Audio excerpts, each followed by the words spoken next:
Hey guys, welcome back to my channel. तो mummy को ना आप सबसे कुछ बात करनी थी। जो सपना भाभी का इनविटेशन आया है भूमि पूजन का, उससे रिलेटेड। तो ये जो पूरा वीडियो है ये कोई व्लॉग नहीं होने वाला है। ये इसमें सिर्फ मम्मी को जो बताना है सिर्फ वही बताएंगी वो।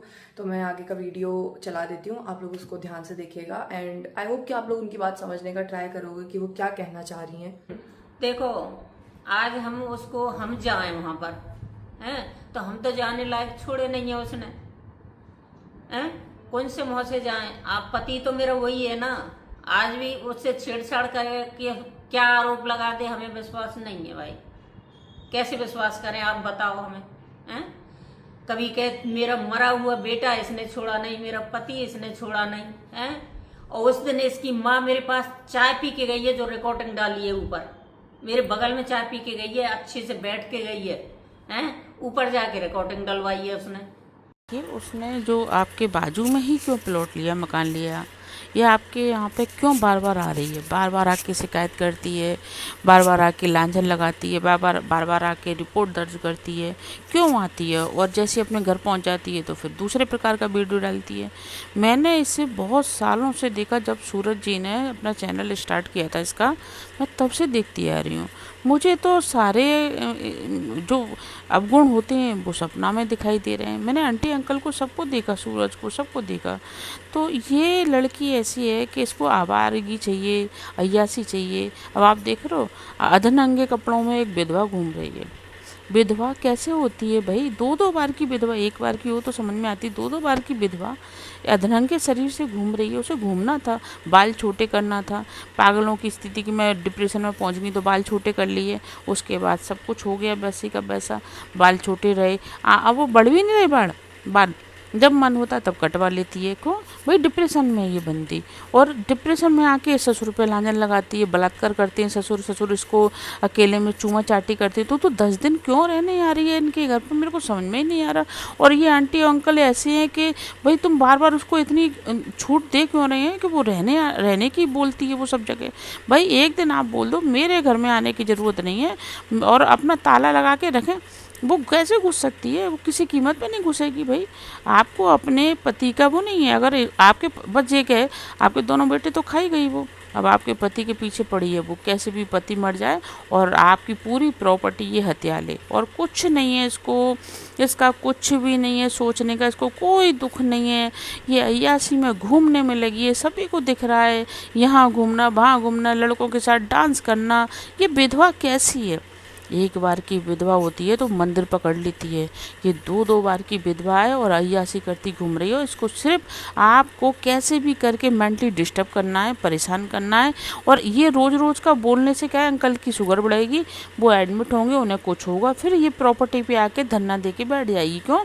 बेटियां इसकी जिंदा ही हैं, सभी लोग उसका फेवर करते। भाई इसकी सच्चाई सुनो, एक औरत को इसने क्या हालत कर दी है कि वो अपने पति को बचाती घूम रही है, और वो अपने दोनों पति को खा के मायके में अय्यासी कर रही है, भाइयों को अय्यासी करवा रही है अपने पैसे से, ससुराल से सारा का सारा हिस्सा लेके चली गई है। शर्म नाम की उस औरत को चीज़ नहीं है। अगर कुछ भी हुआ तो ये मैंने भी सोच के रखा है, इसका जीना आराम मैं भी करूँगी, मैंने कसम खाई है मैं करूँगी, प्लस महिला आयोग की सारी महिलाओं से करवाऊँगी, क्योंकि इस जैसी बदतमीज़ महिला मैंने कहीं देखी नहीं है। उसने जीना हराम कर दिया है। बाकी की आप देखो, इनसे सुनो। इसके माँ बाप ने एक बार भी नहीं सोची हमारे बारे में। है? कोई समझदार होता ना तो इसी घर में बेटी को समझा के कर जाता, पर उनने नहीं सोची एक बार भी। जब मेरा बड़ा बेटा खत्म हुआ था, अगर जाना होता तो जब ही चले जाती, फिर मैं अपने बेटे को क्यों देती दोबारा? फिर भी मैंने दूसरे बेटे को कराई कि इस घर में रही आवे। किसी की नहीं मानी हमने। मेरे पति ने भी कही थी कि अपने घर की बहू घर में ही रहेगी। आज तू इतना बदनाम करके चली गई हमको, तो अब हमसे कह रही है कि मैं 10 दिन के दिन लिए रहने आऊंगी। अब हम कौन से मुंह से बुला ले बताओ इसको? हम नहीं विश्वास कर सकते भाई। मकान लिया है जी, हमें खुशी की बात है।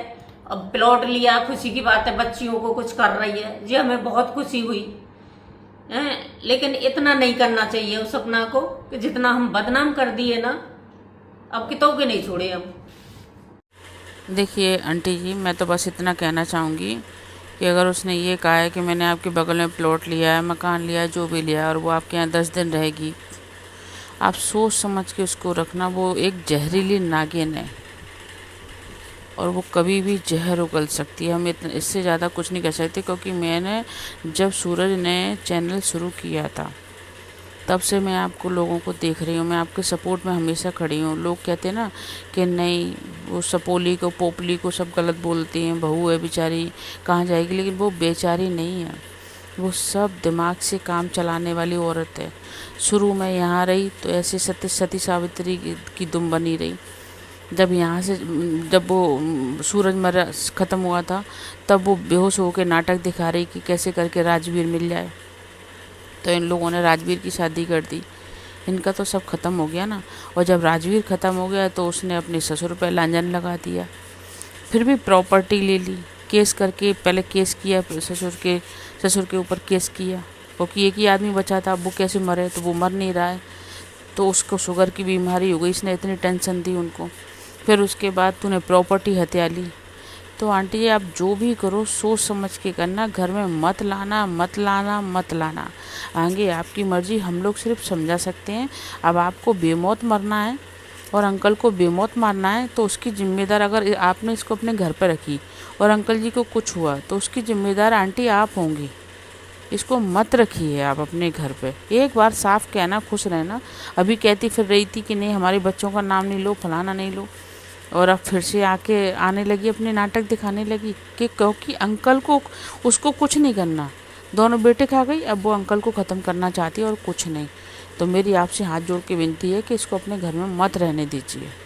आगे आपकी मर्जी, लेकिन अंकल जी को कुछ हुआ तो उसकी मौत की जिम्मेदार सपना नहीं होगी, आप खुद होंगी, क्योंकि आपने खुद उसको रख रही हो। नागिन हमेशा डसेगी।